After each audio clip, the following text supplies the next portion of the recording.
Okay, sorry about that technical difficulty, but I am back. Hello, everybody, and welcome to Actually It's a Mirror, where hopefully I've got the situation all sorted out and we can finally get into this Johnny Depp and Amber Heard trial. I have finally caught myself up after watching hours and hours and hours of testimony on the case. I wanted to make sure that before I gave my opinion on the situation, I was completely, totally, and fully dialed into what was going on. I didn't want to just come and make some wild opinion without doing my research because you got to do your research. That's the number one thing. If you're going to report on something, make sure that you know the full facts of the case. And so I did my research and I am finally ready to give my opinion on what I think is going on between these two. Thank you to everybody who is returning back to the live. I know I was live earlier and then I had to restart it because I couldn't get my video to play and StreamYard was acting cuckoo for crazy. But I'm back now. And before I get into it, I do want to say that everything I say here on this channel is allegedly and just my opinion because I do not know these people. And honestly, guys, I don't know these people. I'm just giving you my opinion on what I think is going on as somebody who really is witnessing something that I deem to be excruciatingly traumatic. I know a psychologist, like a trained licensed professional, diagnosed Amber Heard with borderline personality disorder as well as historic personality disorder, and under the guise that a trained professional diagnosed her with that, I'm going to evaluate these videos based on the idea that that is what she has, and warning signs, like absolute warning signs that Johnny Depp missed before he decided to get into a relationship with this woman. Which honestly, you guys, when you meet somebody, it is so important that you ask them about their past, you ask them about their family, you ask them about how they grew up. These are critical questions you must ask because you could literally be getting yourself into a relationship with a bona fide nutcase, a bona fide psychopath. Like, there is a massive correlation between people who have borderline personality disorder or antisocial personality disorder and becoming psychopaths or being psychopaths. And if you miss the warning signs, if you miss this whole, honestly, she's giving me two things. Like, when I listen to Amber Heard's testimony, I get a cringy feeling of not only borderline personality disorder and potential psychopathy, I also get a little bit of dissociative identity disorder, which no one testified to, but it's giving me very much so split, like her ability to like take on what comes across as two different completely personalities to talk about the same situation. I've never seen anything like it. When somebody can employ gaslighting, manipulation, and unbelievable tactics of just creating chaos around them, and then turn around and victimize themselves, it is by far the craziest thing I've ever witnessed on live television. Honestly, I watched it in pure shock, horror, and disbelief.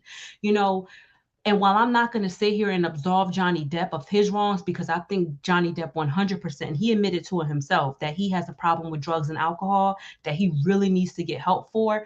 But people who grew up in abusive situations can develop coping mechanisms, and some people's coping mechanisms can be turning to drugs and alcohol as a means to suppress the pain, and other people, i.e. Amber Heard, according to the testimony of a licensed professional, can develop borderline personality disorder, which really begins with this whole idea of extreme fear of abandonment and rejection.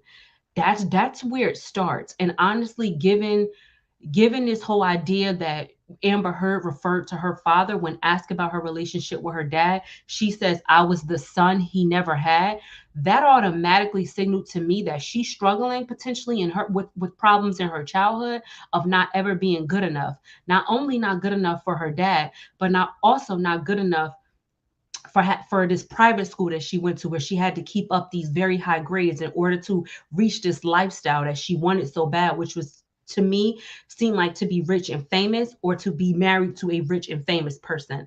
I think that her attempt and her gravitation toward Johnny Depp was long before she was ever cast in that original movie, the Rum movie, long before that.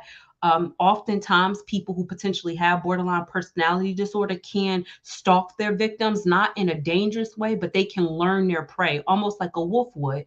You learn your prey, you study your prey, you get to know what they like, what they don't like, so that when you meet them, you can give them the exact type of woman they would be looking for. And in Johnny Depp's case, because Johnny Depp absolutely 100% has hero syndrome. This man has displayed time and time again that he loves to, no pun intended, be Captain Save-A-Ho. I know he was Captain Jack on that cruise ship, but it's giving, I want to be Captain Save-A-Ho. He loves a charity case, which is why he often put himself in positions where he will be taking care of his friends, his family, his spouse's friends and family, showering people with gifts, people who, and I'm not absolving Johnny Depp of his potential mental health issues, because I have to believe that some might be there, in my own opinion. But he copes with his issues by gifting people, by surrounding himself with people, by being overwhelmingly generous. And when you have that level of personality where you want to be liked, when you have a desire to be accepted, you attract people like Amber Heard. You attract dangerous people who can ruin your life. It is very scary. It is very scary. I think she knew that Johnny Depp wanted, she said that, oh, he was into poetry, I was into poetry. He liked fine wine, I like fine wine. Amber Heard, you were 22 years old. You want us to seriously believe that you genuinely had those things in common with him? It didn't come across that way to me. It came across that she knew that's what he liked, and she tried to shapeshift herself into becoming who she thought he wanted her to be, so that she can ultimately get what she wanted from him, which was marriage, which was possibly to drive him to take his own life, in my opinion, possibly. She knew that he had a problem with drugs and alcohol, and it's very easy to push an addict over the edge and make them lose control if they don't have control. And I think this relationship was doomed before it started. And Johnny Depp missed a lot of signs, and he is very lucky. He is very lucky that he's walking out of this relationship alive, and she is very lucky that she's walking out of this relationship alive. So I want to talk to you mostly about her 2016 deposition, and then I want to play a video that Johnny Depp heard.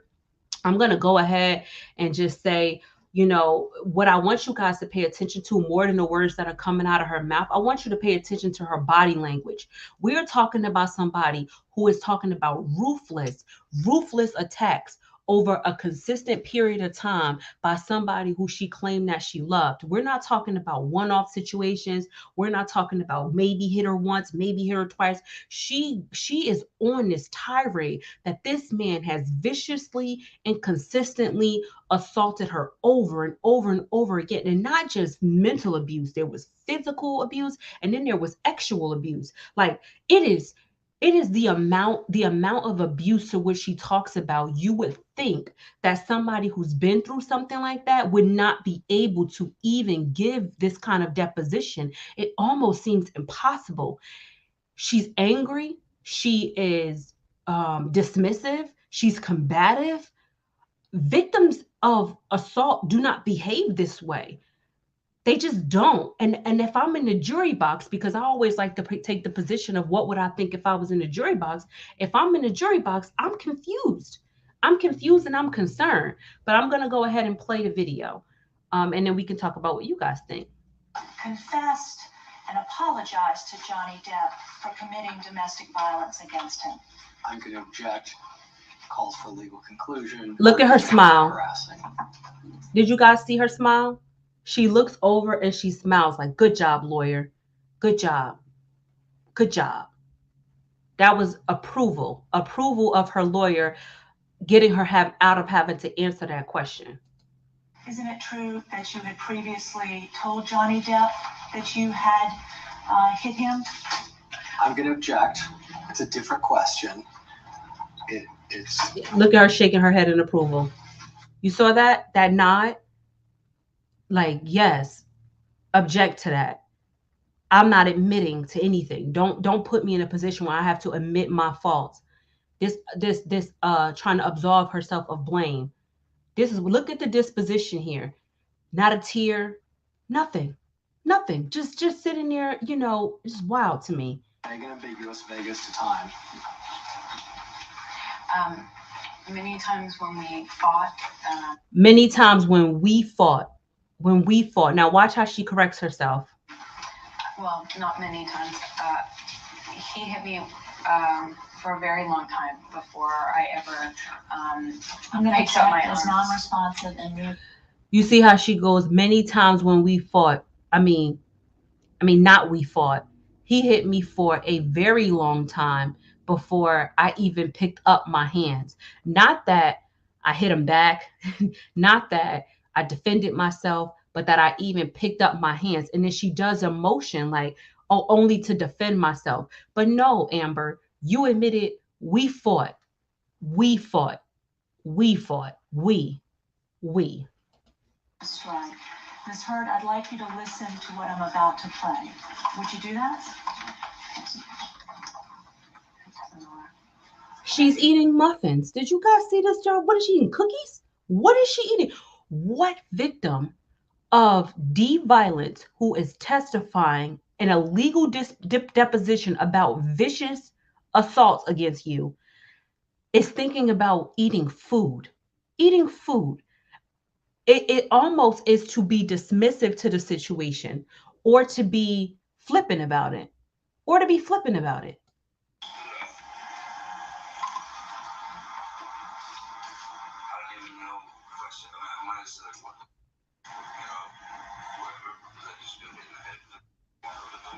She's just eating.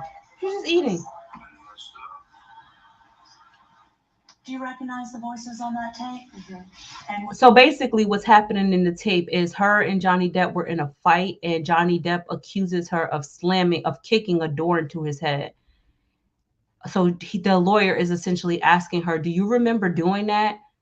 And she's sitting there like eating cookies or muffins or donuts. I don't know what she's the eating. people on that tape. It's Johnny and I. Okay. And is Johnny describing an act where you made a door go into his head? Objection, harassing, argumentative, vague. Harassing. I was trying to escape from a room where Johnny was attacking me. And in order to escape, I was trying to get onto the other side of the door, attempting to close the door, and he was attempting to get in despite my attempts to try and escape an assault. Do you guys hear the aggression in her voice?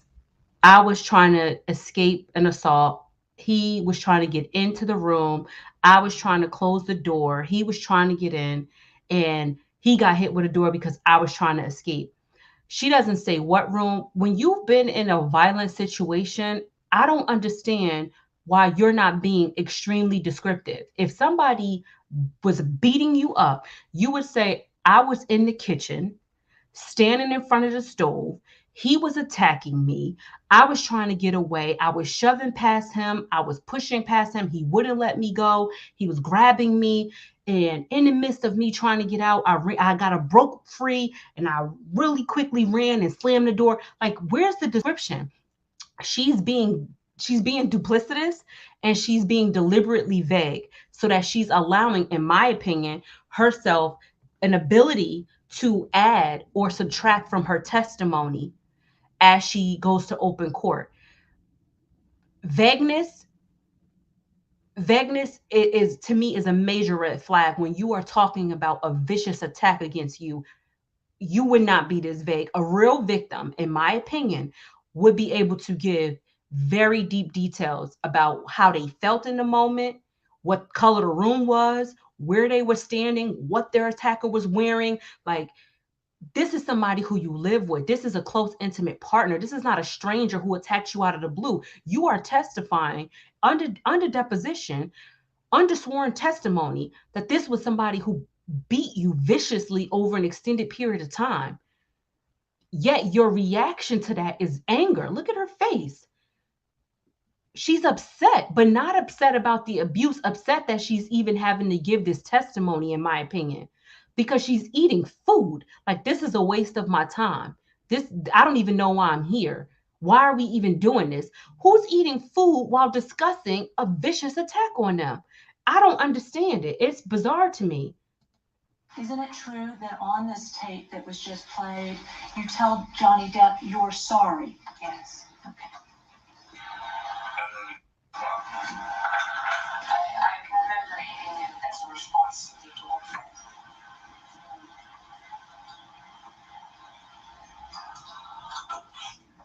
Did you just tell Johnny Depp in that recording that I remember hitting you as a response to the door thing? Yes, as he was trying to get into the door, I was trying into the room. I was trying to escape in. Not true. Johnny Depp is about to give his side of the story. You seen her smirk? Did you guys see that smirk she gave when she heard that testimony?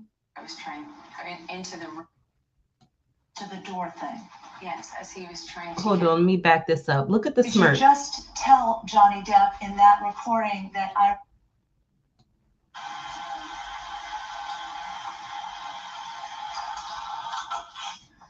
Did you just tell See the Johnny little Depp smirk? in that recording She's like, that yes, I can remember use this to hitting my you advantage. as Look a at the smirk. response to the door What thing? victim of domestic violence finds this funny in any circumstances? Like, what was that? What was that? She had a legitimate smile on her face. You are testifying about a vicious attack and you're smiling? What's funny? She was smiling because in that audio recording, she said, she says to Johnny, I remember hitting you as a response to that door thing. She thinks that that's to her benefit. That, oh, now I can say he did try to push into the door and not slammed it. But no, the door thing that's actually being referenced is the door scraping against her feet, which they later admit to. Into the door, I was trying into the room. I was trying to escape in. He pushed the door into me, and I was trying to hit him by getting him out of the door to stay in the room. And you told him in that tape recording that you hit him, correct? Did you see her body language just then, guys? Look at this. Look at this body language.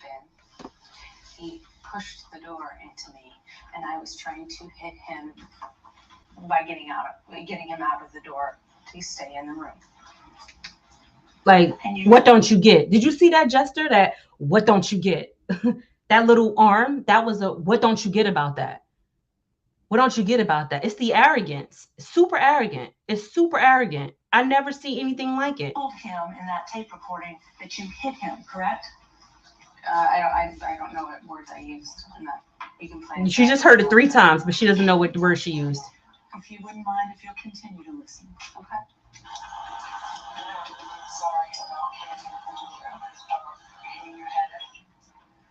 Did you tell Johnny Depp at that time you were speaking to him that you were really sorry for hitting him with the door, hitting him? I think in that recording I made it very clear that I was sorry that the door hit him while he was trying to get into the room I was escaping or attempting to escape into. Look at that. Did you guys see that? She said, I think I made it pretty clear in that recording that I hit him with the door after I was trying to go into the room that I was trying to escape into. No, baby, that's not what happened. Johnny Depp is saying, I was in the bathroom hiding from you. You were viciously trying to get into the bathroom. And I, in an attempt to close and barricade myself into the bathroom, the door scraped your toes. You began to scream about the door scraping your toes. I bent down to see what was going on and look at your foot. And you took that as an opportunity to kick the door clean into my head. That is what Johnny Depp is about to say. And she's sitting there. What victim of DV has this kind of reaction?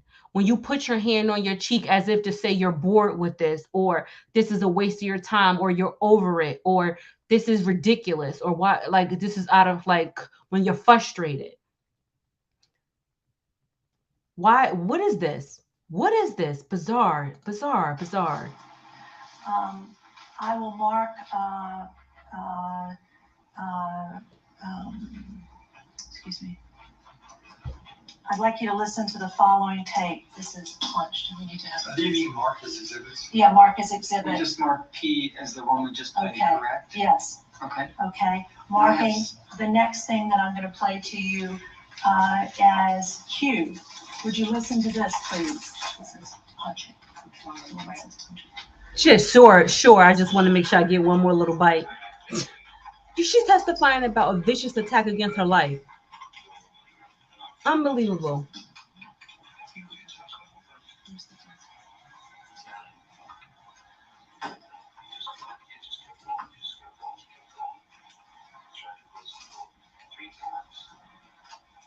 Johnny Depp is saying, I know the volume is low because in his deposition is very low, but Johnny Depp is saying, you kept going, you kept going.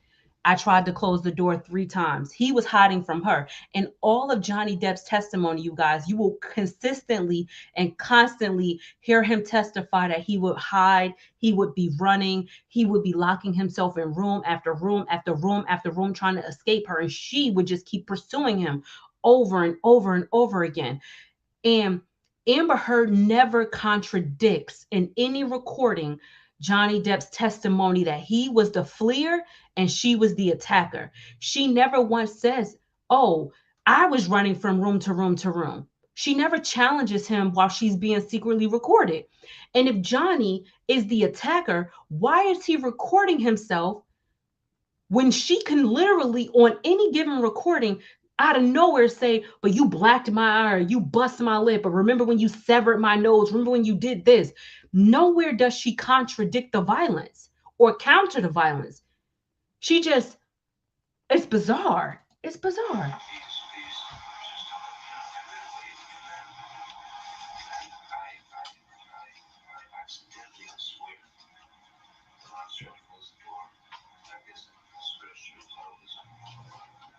He said, and I swear, as I was trying to close the door, I scraped your toes. That's what he just said in that clip.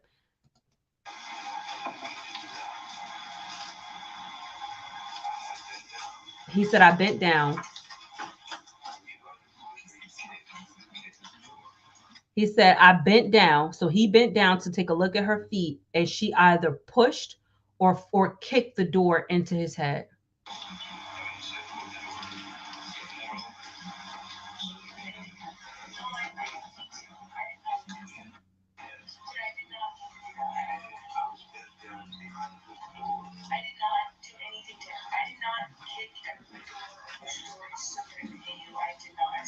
Look at her body language.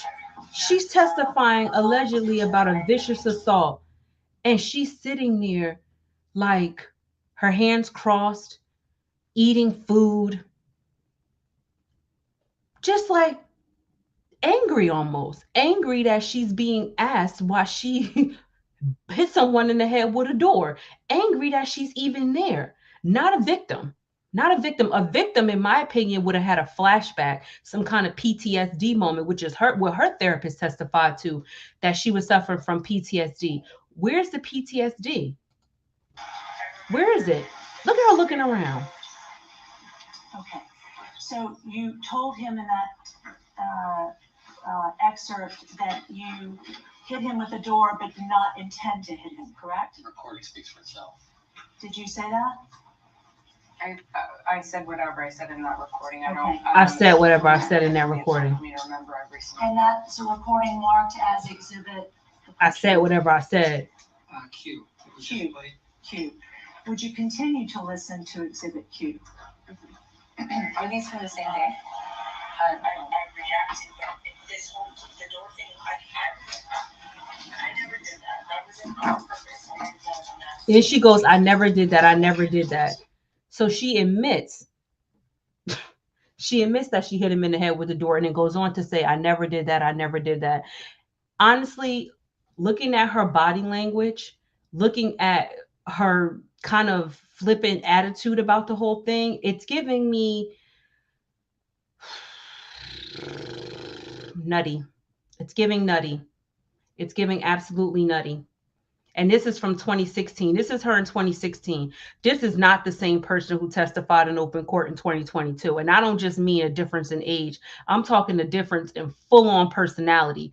The person who's given a deposition here is arrogant, in my opinion, dismissive, frustrated, angry, annoyed. That's who's testifying in this deposition. Someone with that personality, not who was in the courtroom. That sort of person in the courtroom seemed manic, seemed hysterical, seemed almost as if she had been crying all day and all night, every day. It's almost as if she went back and watched this deposition of herself and then said to herself, um, I got to do better. I got to give a better performance. Or like someone, like a lawyer or somebody let her hear herself back. And she was like, this is not good enough. I'm not giving what it was supposed to have gave. And I understand this is not open court, but honestly, a deposition that's in a private room is actually, in my opinion, less threatening and more private than an open court that's being played on video and televised around the world. If this is the moment where I would think, as a survivor of violence, this is where you would be most hysterical. This is where you will feel most comfortable giving your authentic testimony. This is where you would feel safe being most vulnerable, because it's just your attorney and their attorney. And when a witnesses and a stenographer, whoever's taking the deposition notes, like, this is where you're getting the most authentic version of your victim, alleged victim, in my opinion. I'm very concerned that this person is not in court. This person is not in court. This person is absolutely 100% not in court. It's almost as if there's another personality there. And this person is the one who was dating Johnny Depp. This person is the violent one. Give me 1 second, you guys. My son's tutor's here and I got to let her in. Hold on. How can I pause this? I don't even know how to pause it. Give me 1 second.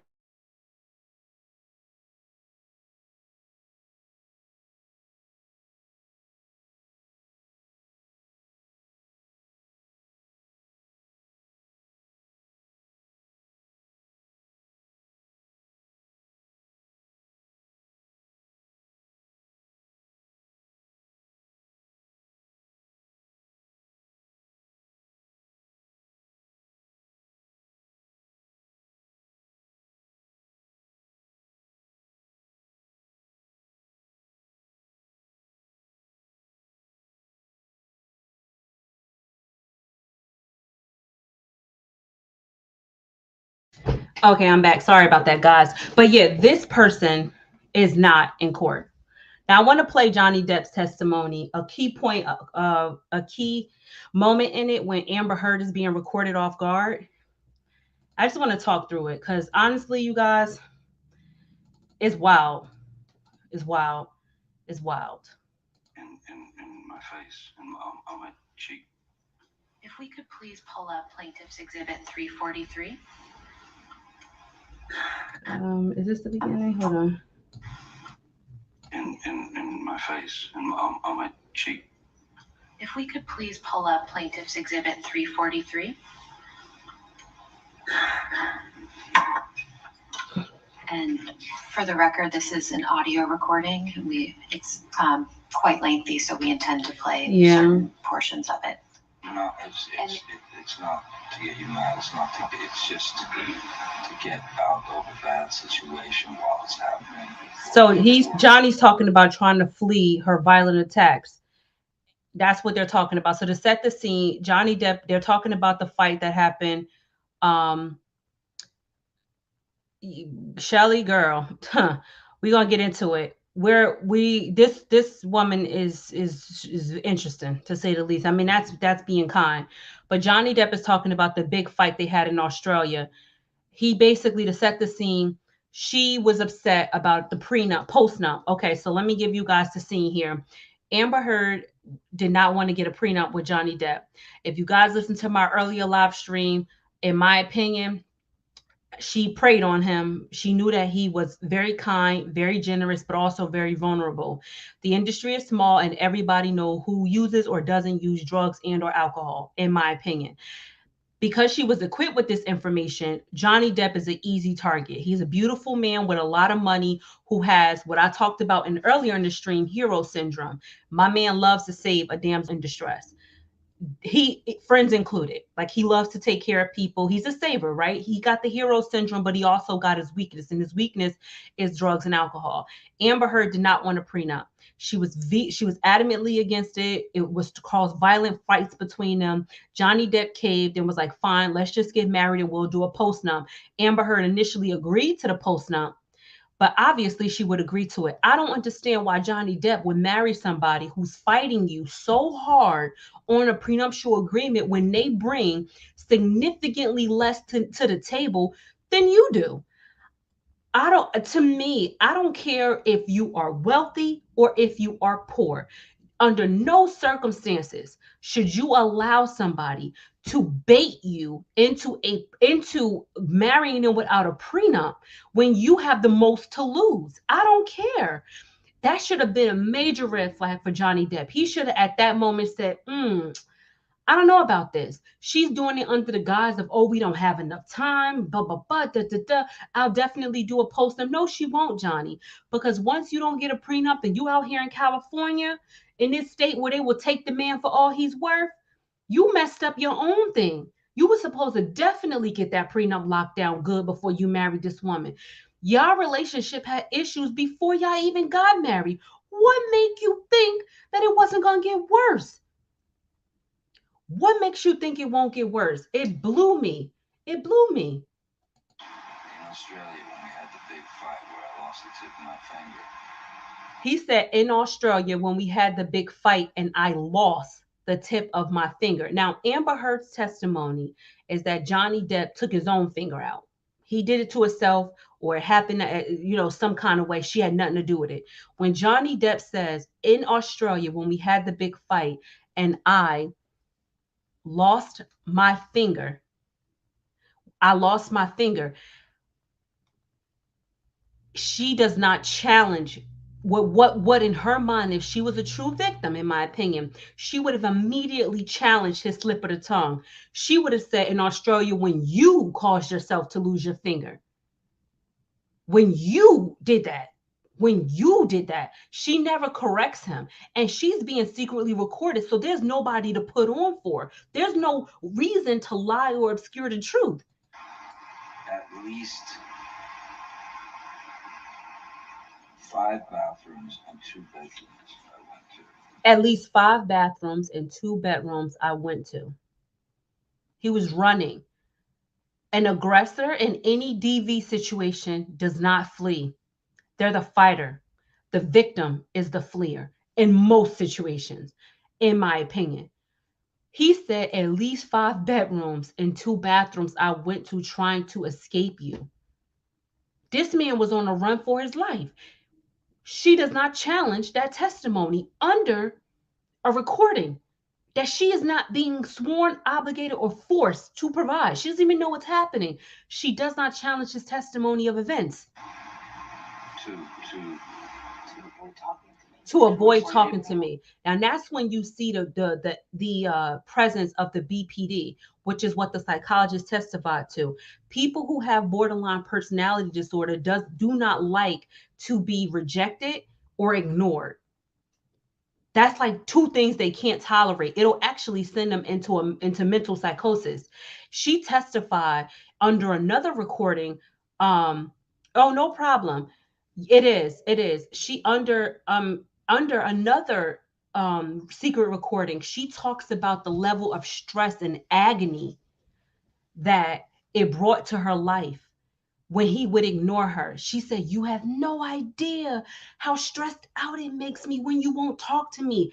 It's like I could die right now. She literally said that. She said that when he ignores her, it makes her feel that she could die right then and there. That is probably a hallmark. Like that should be the poster sign of BPD. Like ignoring, rejection, avoidance. these are like triggers for people with that kind of disorder. And when she said that, I was like, ooh, I got goosebumps. I got goosebumps. To escape the fight. To escape the Don't fight. escape the fight. You escape the solution. He goes, I ran from room to room, 5 bedrooms, 2 bathrooms to escape the fight. And you know what this woman said? She doesn't say, I was trying to escape the fight. She doesn't say, I was trying to get away from you. She doesn't say, you constantly hold me hostage. She doesn't say, you grab me by the hair. She doesn't say, you stop me from leaving. You know what she say? You trying to escape the fight. No, you're not. You're trying to escape the solution, meaning I need you to stay in this toxic situation. Johnny Depp will go on to testify that she wanted to go 12 rounds like a boxer without a 1 minute break. She was relentless. According to this audio, she seems to be relentless in her desire to finish the fight, whether someone lived or died. It was on her terms. It had to be on her terms, which is what Johnny Depp consistently gives testimony to. Everything had to be her way or the highway. He specifically and actually says, I couldn't win for losing. Like, nothing I could do would be good enough. It was like the goalpost kept moving. And honestly, that is the hallmark of an abuser. An abuser keeps their victim on eggshells. They keep moving the goalpost. They keep on changing the environment. They keep on shifting the dynamic to keep you in a state of confusion and chaos and to make you consistently chase after them. What she doesn't challenge the testimony. She doesn't challenge it. You escape the solution. No. You escape figuring it out. We cannot work it out if you run away to the bathroom every time. Listen, Bernadette, I specifically said that earlier in my video, 100% Gone Girl. She preyed, in my opinion, she preyed on Johnny Depp. She learned what he was into. She learned what kind of wine he liked. She learned his favorite music. She literally became cool girl, like in Gone Girl. Amy Dunn. You study the guy, you figure out what kind of girl he wants, and you become that, and you win his heart. She became cool girl. It was all an act. It was all an act. I never seen nothing like. Look at her face right here compared to her face in her 2016 deposition. This is Amy Dunn. We're looking legitimately, almost like literally. In her 2016 deposition, she's sitting there like Angelina Jolie in what's the movie? Mr. and Mrs. Smith, like a Billy Badass type. Like roll up my sleeves and let's go box outside. Confident, arrogant, angry. Here she's like damsel in distress. Craziness. to me. Listen to me. A boxer can't go 12 rounds without a minute break. A boxer can't go 12 rounds without a minute break, meaning you won't stop. You go and go and go and go and go until someone explodes. I'm not giving you a minute break. You do it at minute 3 at the beginning of an argument. No. There are rounds, man. And when it gets too hairy, the ref splits them apart or whatever. But all I'm saying is you can't have a solution if the argument just keeps mounting and mounting and mounting and mounting. I go into the bathroom and sit on the floor. Bam, bam, bam. Here you come. You hear that? You can't get a solution if the argument is just mounting and mounting and mounting. That to me is a rational response to an argument. Fight, flight, or freeze. If you are in a hostile situation as a man, as somebody who is almost automatically assumed to be the aggressor, when the police show up, they're always looking at the man as the aggressor, not necessarily the woman, unless the man is visibly battered and beaten. He's like, I'm trying to escape. I'm trying to flee. I go in the bathroom. I close the door. I sit on the floor. Bang, bang, bang. Here you come. It's the rejection. She says, she feels rejected by him. When he shuts down to avoid the fight, it comes across to her as rejection, which is something that a borderline, if she is one, according to that psychologist, could not be able to handle. Him not talking to her is equivalent to him punching her in the face in her own psychotic mind, if that's true. That's the equivalent to her. even though he didn't touch her. That's why she's just chasing down the fight, chasing down the fight. It's to gain emotional control, because people with mental health issues, if it's true that she has BPD or antisocial personality disorder or psychopathy, they need to control their victims. They need to emotionally control their victims. They need to have the emotional upper hand at all times. And him retreating into hiding is him taking control over his own emotions, which is something that she could not handle or tolerate, and therefore would escalate the situation. I come out, fight, crazy, escalated. I go split again. I go to another bathroom or bedroom or something.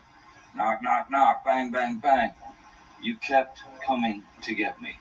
You hear that? You kept coming to get me. You kept coming to get me. You kept coming to get me. Doesn't challenge his testimony. Doesn't challenge him fleeing, doesn't challenge the banging, doesn't challenge it. I'm not the one who throws pots. There's a difference. You hear that? I'm not the one who throws effing pots and pans. She goes, there's a difference. That's different. That's one does not negate the other. That's irrelevant. One does not negate the other. It's irrelevant. Meaning you walking away. This is how I'm interpreting it. I'm interpreting like she's saying you walking away from an argument and icing me out and closing the door and refusing to participate in the chaos I'm trying to create is equivalent to you throwing something at me. It's equivalent to me using pots and pans. Because as I said before, in her mind, him ignoring her could very much so feel like he's beating the SHIT out of her, because her mind is not operating at the same level of rationality that everybody else is, if that psychologist is telling the truth about her having BPD. Complete non sequitur. Just because I've thrown pots and pans does not mean that you come and knock on the door. Just because they're vases does not mean that you come and knock on the door. Really, I should just let you throw. I'm not saying that. You're saying. You hear that? Just because there are pots and pans does not mean you don't come knock on the door. Just because there are vases doesn't mean you don't come knock on the door. Like, this chick is on record admitting to throwing pots and pans at him, which essentially is assault with a potentially deadly weapon, because I'm pretty sure Johnny Depp got cast iron pots. I'm pretty sure he's dealing with Calphalon. I'm pretty sure he's dealing with the highest line of pot quality that you can possibly get in the store. Like, he ain't from Bergdorf Goodman. Like, he's not getting pots from Walmart. He's not getting, pots made of a cheap metal that, you throw at somebody and they're going to crumble. No, he got some heavy pots. He probably got a private chef. They cook it in stainless steel, all-purpose Calphalon cookware. You can knock somebody clean out with a pot. Then she said she threw a vase, a freaking vase. I don't know too many vases that aren't made of glass. She's not even stopping to acknowledge the danger in her behavior. She's like, that doesn't matter. That's a complete non sequitur. What are you talking about? You are gaslighting this man out of his trauma and his abuse with violent weapons by telling him that it does not compare, or that it is similar to him closing the door and refusing to talk to you. You're putting words in my mouth and then making non sequiturs. I'm giving you a situation. No, you're trying to justify how you don't or do come to the door based I'm on whether I throw pots and pans. It's irrelevant. You're trying to justify whether you don't or do come to the door, meaning what I interpret it to mean that she's basically saying, you're trying to justify the fact that you don't come and try to work things out with me. Whether you do try to work things out with me and make a peaceful resolution, or you don't try to make a peaceful resolution, that your avoidance of my feelings justifies me to throw things at you. And that she's accusing him of gaslighting her. Like, and now you're trying to put words in my mouth. You're trying to say that one is worse than the other when they're the same to me. That's what she's saying. They're the same to me. Lord have mercy. How you seem to think that there's this cowardice in me that runs away and I don't fight for you. And you're justifying that by saying I throw pots and pans? Okay, cool. Let's talk about it. You hear that?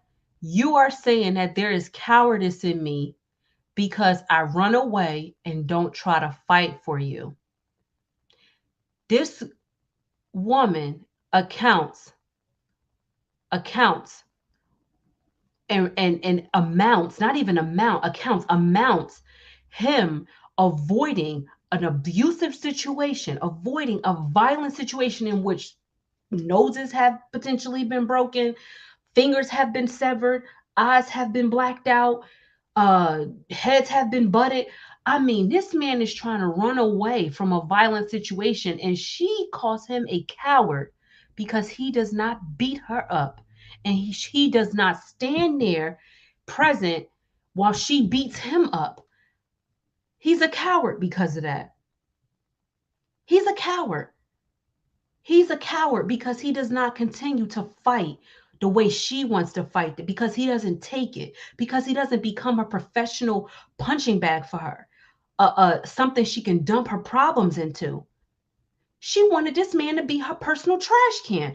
And and the saddest part of all of this, you guys, is that he believed he should be. He believed he should be. He believed that he was responsible for her emotional happiness and her emotional well-being.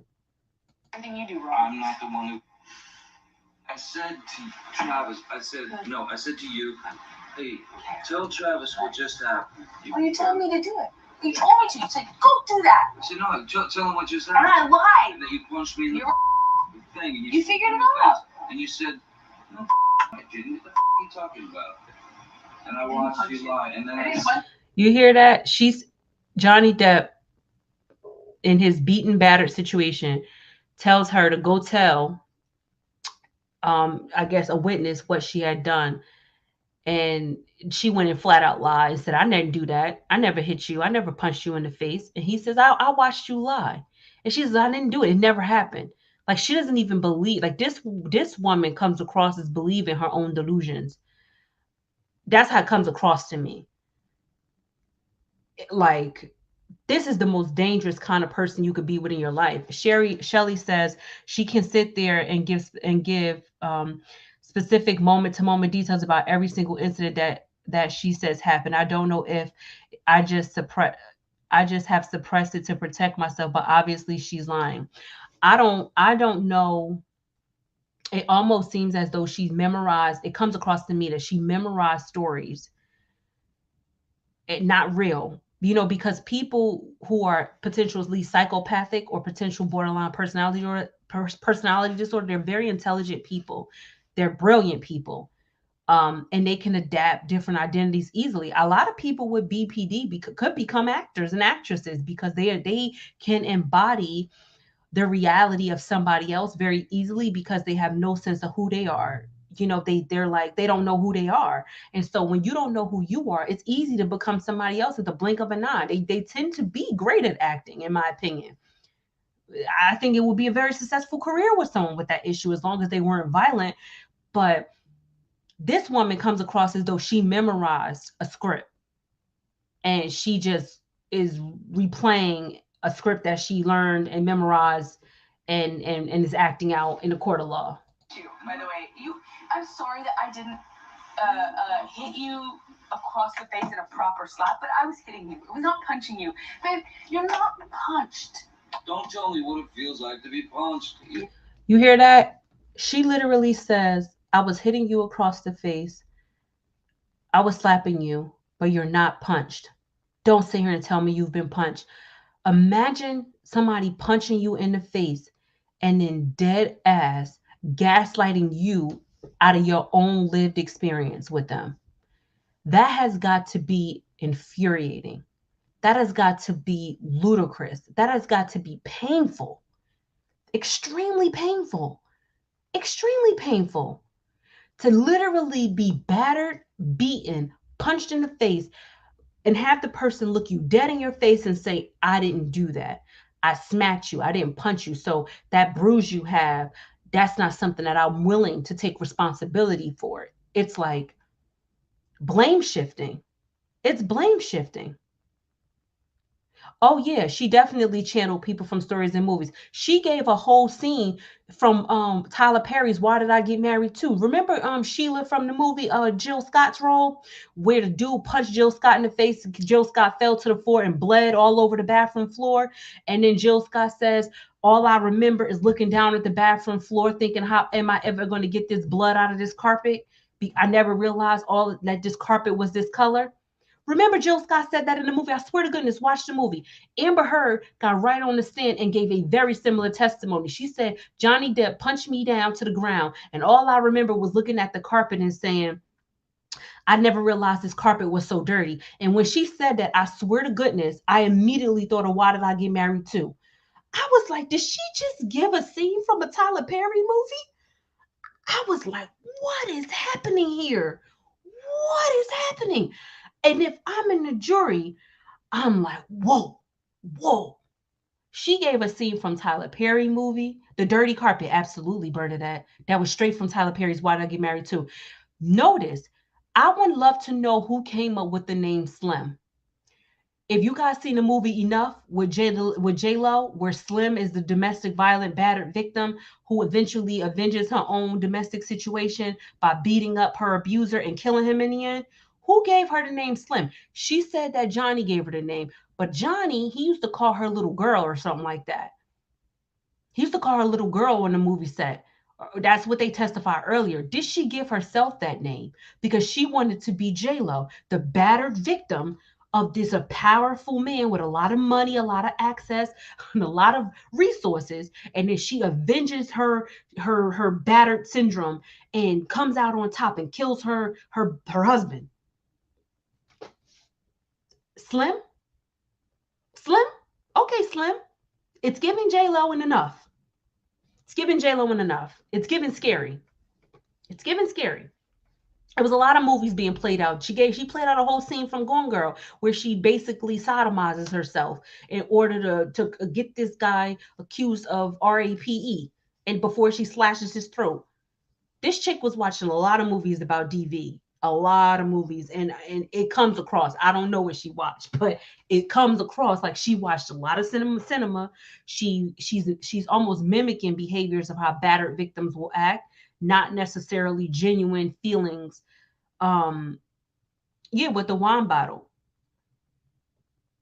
It's scary.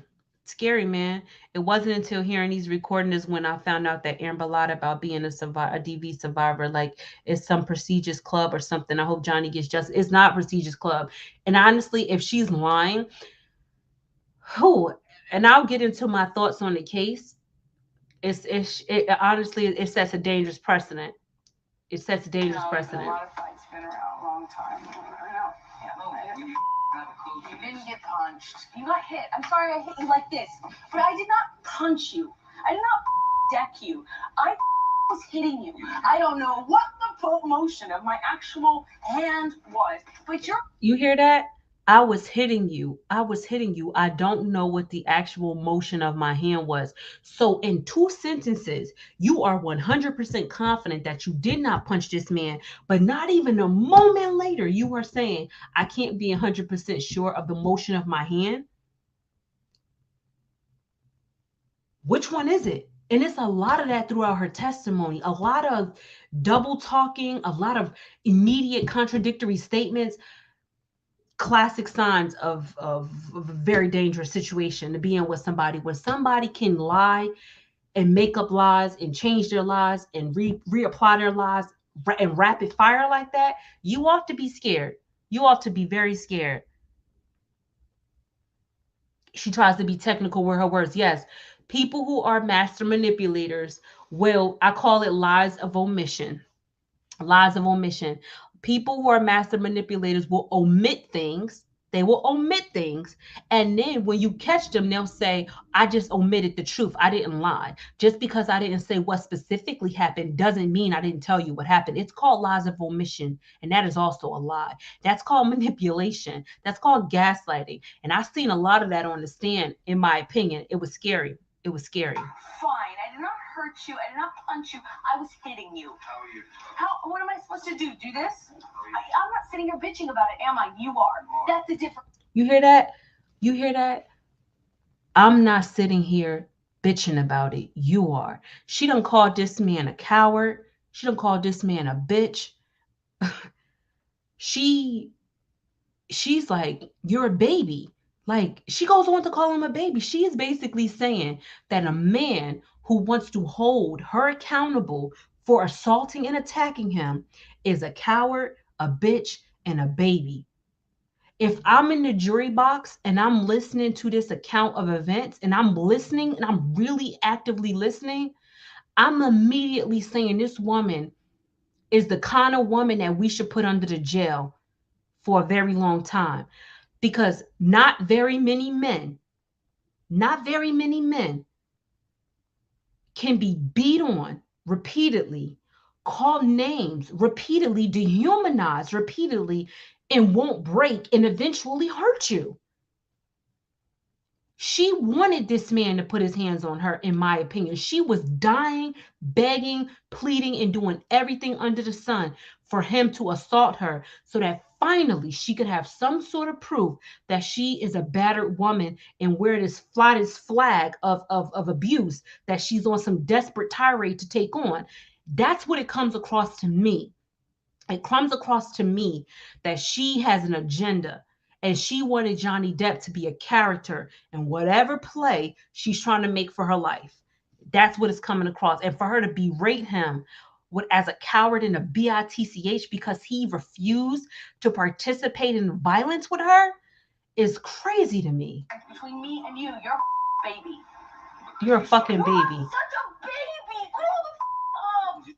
Told this man that he's such a fucking baby and to grow the fuck up because he wanted to hold her accountable for punching him in the face. Because he wanted an apology, a genuine apology. He wanted her to acknowledge the wrong that she had committed against him. And she called him a fucking baby and told him to grow the fuck up. I would like to know, if I'm Amber Heard's psychologist and I'm listening to this recording at our next session, my question to her is, Amber, who said that to you? Who said that to you once? Because it sounds like to me she's been told that before. She's been told when she cried about her own abuse, about her own hitting and her own smacking in her own home, that somebody said to her that she's a fucking baby and she needs to fucking grow up. That sounds like words she's heard before. And I want to know who told you that, Amber. Who said that to you? Who stole your pain?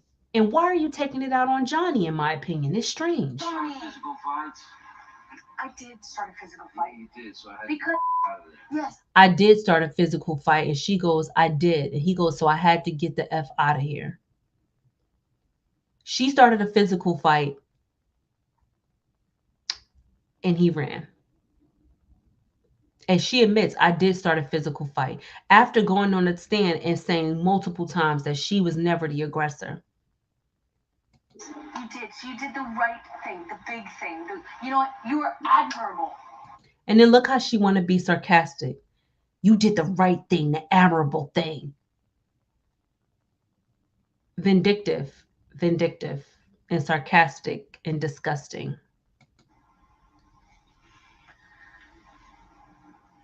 Mr. Depp, could you please explain to the jury what they just heard on those audio recordings?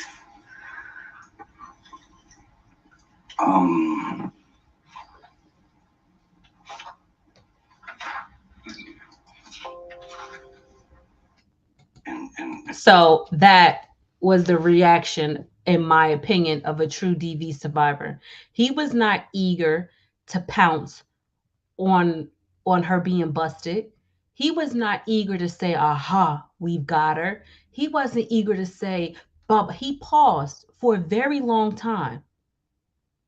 He paused for a solid 4 seconds, almost as if to say, I can't believe I went through that. Like that listening back took him back to that moment, and he needed a few seconds to gather himself out of reliving the trauma that he was in. The upper photo, she put a cigarette out on his face. A cigarette. I don't know, you guys. This is just a crazy situation in which I have literally never seen such traumatic testimony. Um, in order for her to win, the barrier of proof is very low. Her defense team only needs to prove that he assaulted her once, and she will win this case. And that's a scary threshold. It's a scary threshold. It's a very scary threshold because if he only has to prove once, if he hit her even one time, and after all the abuse he suffered, it seems almost unbelievable to believe that he never hit her back. Um, even in self defense. I mean, I'm scared. I'm scared for him. I'm scared for him. I am.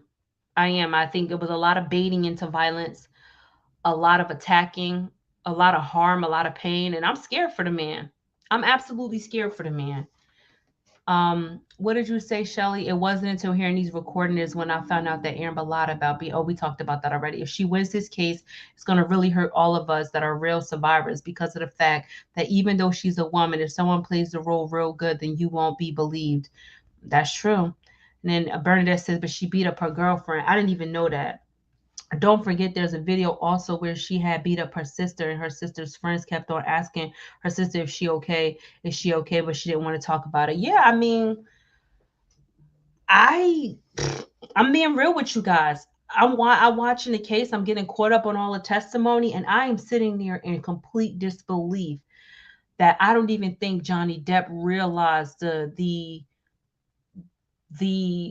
the consequences of his relationship with her. I don't think he realized what he was into until it was too late, and I think he was just in too deep.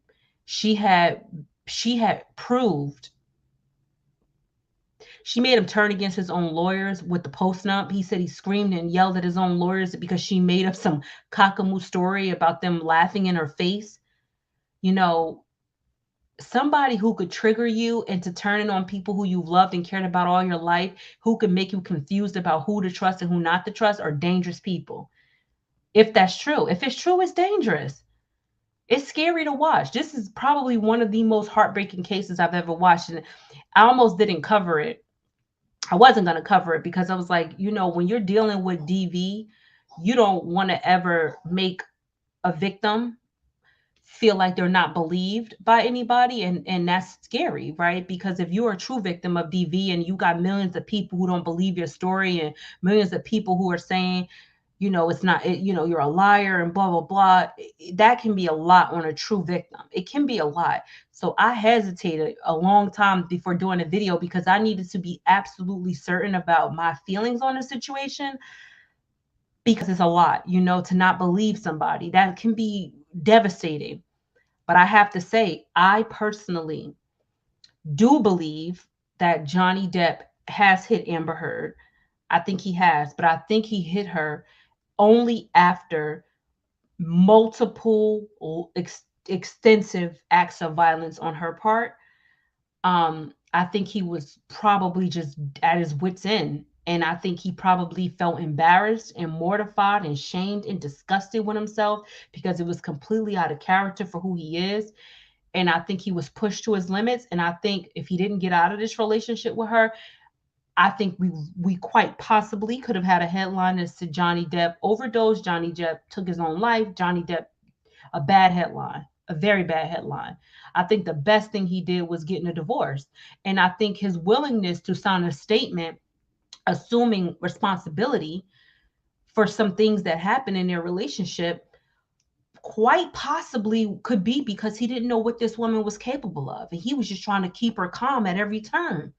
Imagine being with somebody where you are willing to admit to something you didn't even do for the sole sake of just putting it behind you. It's like what happens to victims in the court justice system when they tell you, oh, you could face 45 years to life, but if you take this plea deal, it won't go to trial and you'll do 2 years. You'll be like, fine, just give me the 2 years, because if I lose in court, I don't want to do 45 years. And I think that's why Johnny Depp signed that statement, that joint release, because I think he at some point, probably in the self-defense or in retaliation or in fleeing or in whatever, a rage of just being like, I can't take no more, may have put his hands on her, and he didn't know what she could do with that information or would try to do. So he tried to quiet that calm. But I think after um talking to some professionals, I think he realized that he is a victim of domestic violence, and that reactive violence, which is what Amber Heard's psychotherapist attests to, is what he actually was doing. That he had just been through it for so long that he finally imploded, and he feels so shamed about that. He's ashamed that he reacted and he hit her. Probably. I mean, I don't know proof, but it comes across that way. And I think he's mortified by his behavior, and I think it was reactive violence, and I think she's dangerous. And I don't know what the future of this case holds, but I can only hope and pray and plead and hope that justice is done for the actual victim in this case. I really do. I really hope that justice is served for the actual victim. And her friends clearly said Amber beat her up. I feel so bad for Johnny because this some real going girl, going interrupted, talented Mr. Ripley type. Absolutely, she is giving me very much so. Did I say Angelina Jolie and Mr. and Mrs. Smith? Lord, I meant Girl Interrupted, Bernadette. I definitely meant that movie. She's giving me Lisa. She's giving Lisa all day. Badass Lisa, who's like, you know, I'll push you. You remember how Lisa forced that girl to take her own life in Girl Interrupted? Um, the girl, the real sad one. I forget her name in the movie. That's one of my favorite movies, by the way. But she forced that girl to take her own life by just dragging her so badly and pulling and preying on her trauma. That's what people with BPD do. They use your trauma against you. They use their trauma against you and they beat you into a corner until you just can't take no more. And you either take your own life or you take somebody else's. And Johnny Depp is lucky. He's lucky. He's lucky. He's lucky because this could have had a very different ending. It could have had a very different ending. Oh, I'm sorry to trigger you. I'm sorry to trigger you, Shelly. If you want to lead live, you can. I'm very sorry to trigger you. I was thinking that. I was like, dang, do I even want to save this live? Um, I was gonna. Oh, by Brittany Murphy. Yes, correct. Which I don't remember her name either. That's exactly who I'm talking about. I even thought about should I save this live because it could be very triggering for people. That's why I almost didn't cover the story, um, because it's very triggering. Um, it's very triggering, but it's scary. It's scary because I think it's a warning to people. I hope that men, women, everybody around the world is watching this case and they are witnessing the signs that you should really ask and really be aware of if you get into a relationship. Ask people about their childhood. Ask them about their relationship with their parents. Ask them if they come from a happy home. Ask them how they dealt with their pain. Ask them, are they in active therapy? Ask them, have they ever received a mental health evaluation? Like, people think that these are bad questions, but honestly, these could be life-saving questions. And if you ask somebody if they've ever been to therapy, and not that therapy is a bad thing, therapy is an amazing thing because it shows that this person is self-aware and they're open to getting help. Ask them though, are you currently in therapy? Have you ever spoken to a therapist? If they say, yeah, I've been in therapy for 4 or 5 years, oh, have you ever had a mental health evaluation? You know, especially if they're talking to you about their childhood trauma, abuse and stuff like that. People, are you healed? Are you even ready to be in a serious relationship? Like, you might need to deal with some stuff with yourself first. Like, it could be real scary. It could be really, really scary, really, really scary and very dangerous. And my prayers are with Johnny Depp throughout this entire situation. I hope and pray that he comes out on the other side of this. I find her testimony to be wildly unbelievable. Like, I mean, wildly unbelievable. A lot of it. And I think Johnny Depp put himself in a very bad situation by getting into a relationship with her. And also, the drugs and alcohol don't help. You're going on the stand admitting to using all kinds of drugs, admitting to using all kinds of alcohol, admitting, it's great and admirable that he's admitting these things. But when you talk about drugs and alcohol as a part of your daily lifestyle, and you're in a jury box, and the threshold for guilty or not guilty is one time. It's one time. It's one time. He put himself in a very precarious situation, you guys, a very precarious situation. I don't know how this is going to go. I hope the jury sees through her BS, but I can actually see a situation where somebody believes that he hit her before. I could see a situation because it only takes one, it only need one time. If there's even one time, he loses. Scary times, man. And that song that was playing in the scene, Why Do the Birds Keep on Singing? Very powerful scene. Girl Interrupted is one of my favorites. It's actually my favorite movie. I don't know why I can't think of the character's name, but it had a lot of important personality types. It had the pathological liar, um, the girl who just wanted attention and she lied for attention, and she had this fake ridiculous eating disorder, and because she wanted attention from her family. Nothing is ever enough. Like, people, you got to evaluate people in your life before you get in relationships with them. People be dealing with all kinds of things, all kinds of things, all kinds of things. And she's giving me very much so Lisa from Girl Interrupted. And you got to be careful, man. See how things ended with Lisa. Lisa needed a reality check. Lisa had to be held accountable by Winona Ryder. Was that her name? Is that her name? Yeah, I think that's her name. She had to be held accountable. She had to be told exactly who she was. She had to be held accountable. And finally that reality check set in for her, and she was okay. Maybe Amber Heard might need the same thing. Maybe this is her reality check. This is her come to Jesus moment. Maybe. But all right, you guys, thank you for coming into the live and kicking it with me. I appreciate everybody who stopped by. I'm not sure if I'm going to save this one. It was just a nice little intimate conversation with a few of us. And I will talk to you guys next time when I go live, but appreciate you stopping in. Bye, guys.